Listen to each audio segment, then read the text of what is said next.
有想过一下你自己的形象为什么走到今天这一步？就是你舔得太夸张，跪得太夸张嘛。可是最可悲的就是你跪舔得这么夸张，还是没有得到赖清德的重用。为什么要先骂红口才骂绿共？简单，用爱国主义绑架你。爱国主义是流氓最后的庇护所，高声嚷着你有自由啊，结果拿自由来迫害你。黄伟哲说：“我是评论员，你的看法跟我的看法不一样，你不可以来骂我，因为评论员不能骂评论员。”那干脆立刻法好了，以后评论员不能被批评政治人物。Ladies and gentlemen, welcome the host. 简书培跟蒋万又杠上了，杠到议长喊停哦，还停不下来哦。要跟德国在台协会王一川缴纳税，你不敢谴责，你不敢讲，荷兰在台协会，你只敢检视别人，再一次双标，永远双重标准。你要跟法国，你要跟英国，你敢不敢谴责王一川跟陈其迈？你不敢，双重标准，你就是双标。我告诉你，下一页。其实纳粹不只是代表说你是一个独裁政权什么的，但里面还有一个非常重要的因素，就是呢，纳粹其实是一个极端主义政党，包括一个市议员这样子去质询一个市长，用这种接近疯狂的方式在质询，就一定要证明他自己是对的。其实这就已经有点接近极端主义了。然后像他刚刚所说的，习近平跟普京都说过乌克兰是纳粹还是什么的这些话，是因为乌克兰他们有一个武装部队叫亚速营嘛，那亚速营你把他们衣服脱掉，上面全部都是画，对啊，那做新纳粹主义啊，对啊。那这些人共同点是什么？他们参加乌克兰军队，参加亚速营，就是想要清洗掉所有的东乌克兰，也就是在乌克兰境内的这些俄罗斯民族嘛，讲俄罗斯话的这些人，没错。那何尝不像我们现在的青鸟呢？他们要清洗掉所有中国文化，不能过孔子纪念日，赶走陆配，对，要赶走之于警察，对，跟纳粹有什么区别呢？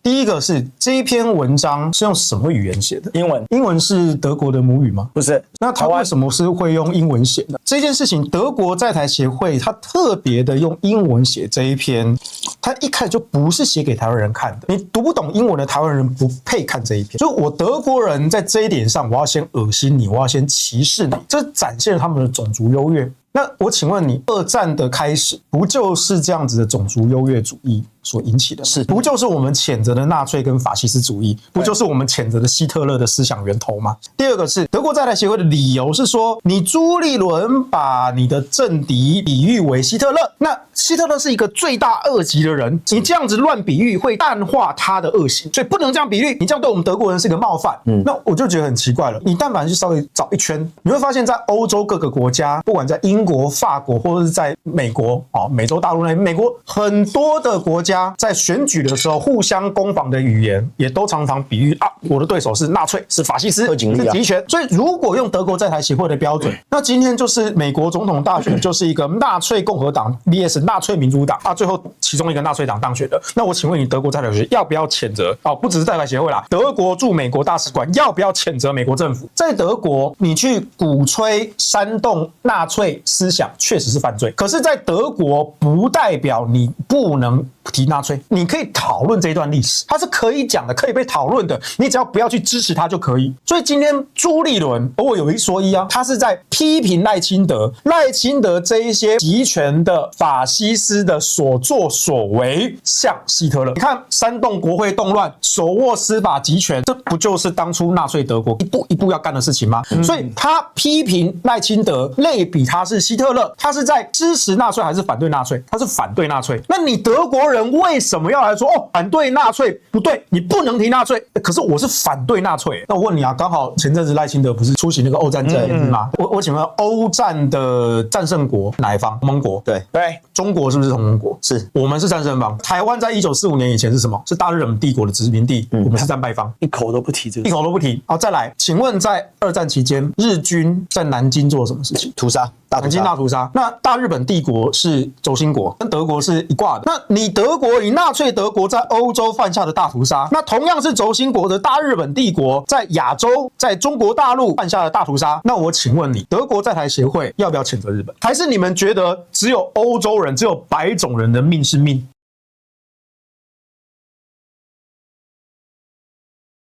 第一个最可恶的是谢志伟，德国在台协会这样子，我们的外交部的废物林佳龙不敢召会德国驻台代表，就要过来道歉啊，严正抗议啊，对我国内政指手画脚，外交使节人严重违反外交规范。第二个，驻德代表谢志伟即刻抗议啊。第三个，民进党的人啊，苗博雅当时呢说赖清德有做纳粹时期的事情吗？然后2019年苗博雅痛批蓝营啊，像希特勒放火烧国会，开启纳粹的序幕啊。陈其迈，执政者是希特勒，将一化成希特勒的样子，奇怪，那怎么不批评？当评论就是要勇敢说出自己相信的话。台湾政府像不像纳粹？总统是不是有如希特勒？我觉得不是，就要勇敢说出来，即便再多人炮轰，也不会改变我的想法。那我认为台湾现在的状态根本不叫独裁，这是我真心从脑子从心里面的想法。然后我觉得因为我讲完之后会被一群的这些什么媒体人、KOL 直播主给痛骂，所以我就怕了。媒体人，那我还当什么评论员？我不怕被他们骂，我怕过了1年2年以后回头看说，我那时候为什么要因为害怕被骂而讲出违心之论？原来要等到赖清德真的成功成为独裁者，才能说他独裁啊？那请问黄伟汉呢？罢免35个立委这种事情，这个民主国家有吗？这样不是民主倒退的行为吗？那如果真的选举就不是独裁，然后我告诉大家，前几年辛巴威的总统叫穆加比，欧洲最长的独裁者，一路干到90几岁，他还是一直在选举啊，请问不是独裁吗？欧洲最长年的独裁者白俄罗斯卢卡申科，前阵才刚投完票啊。对。请问独裁是不是独裁？他们一样反对党上台啊，一样反对派上街跟他选举啊。问题是各种被他用司法搞啊。你反绿共怎么就不反红共呢？绿共可恨，红共就不讨人厌吗？奇怪，对不对？那你也应该要同等规格跟频率一样的强度去干掉一下中国共产党，为什么要侵略台湾嘛？所以第一个，反绿共你的议题有没有抓准？第二个，那你都喊了，你怎么说的呢？你怎么后续不再讲他是绿共呢？是因为害怕赖清德生气吗？显然不是嘛，因为继续骂他独裁嘛。那如果你是因为害怕对岸不高兴而不再讲绿共的话，那这是扣分的啊。到现在为止，你讲台湾是独裁是希特勒，还是很多人说是啊。朱立伦并不是没有队友哦，他的猪队友朱立伦的队友还是很多哦。但是呢，他就是选择往同温层里面钻嘛。我们今天站出来批评，就是因为不希望国家走向那个样子嘛。那同样呢，你黄伟汉以前不管你批评时政，不管你骂蓝的骂绿的，那一样啊。他就还没有酿成大错啊，那你为什么要骂他？对不对？你评论人为什么要评论他？他就真的还没有做到毁天灭地的程度啊，对不对？你就让他做到真的是解决不了了，大家一起完蛋了，你再出来评论嘛。所以他这个标准他自己就不适用。那如果照这样的话，我们也不能骂习近平要武统我们。对，他还没武统啊，对啊。那你黄伟汉为什么要整天骂中共解放军？对啊，为什么要红共？为什么要红共？红共还没统治我们？对啊，你自己双标啊。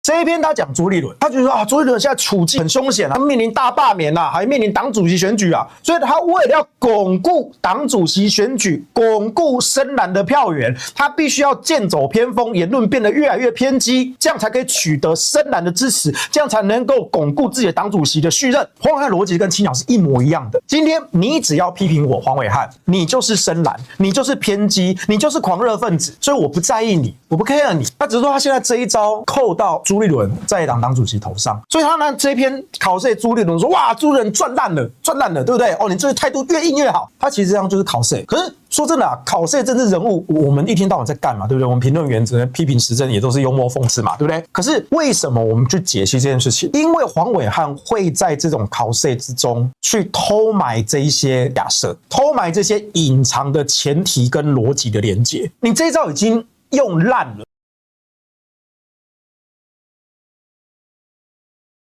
要先骂红共才能骂绿共，谁规定？只有言论自由吗？我先臭习近平祖宗18代才可以臭赖清德吗？谁规定？那如果照这个逻辑会通的话啦，以后在美国要骂川普啊，那不要先去骂普丁，先去骂习近平，先去骂金正恩，先去骂伊朗，还是去骂胡塞武装？民主国家批评谁就批评谁。当你用这种言论的时候，你本身反民主，先骂红共再骂绿共，本身就是违反言论自由的行为，本身就是一种民主倒车。当德国在台协会讲出这种话，不能评论纳粹，不能把纳粹做任何的言论自由的讨论的时候，就像世修所说的，德国在台协会就是一个纳粹的集中营，至少就思想言论上，你是戈培尔，你是希特勒的继承者，因为你用你的言论来钳制我言论，这是非常过分的行为。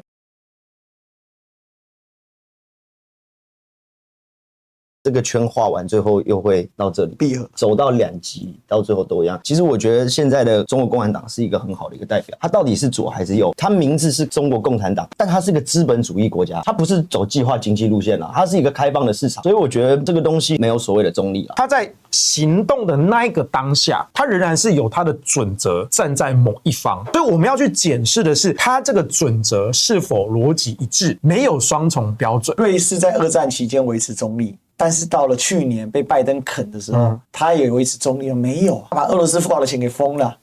怎么中立？但他还是被认为中立国啊。所以你为了要维持中立，你必然无法客观。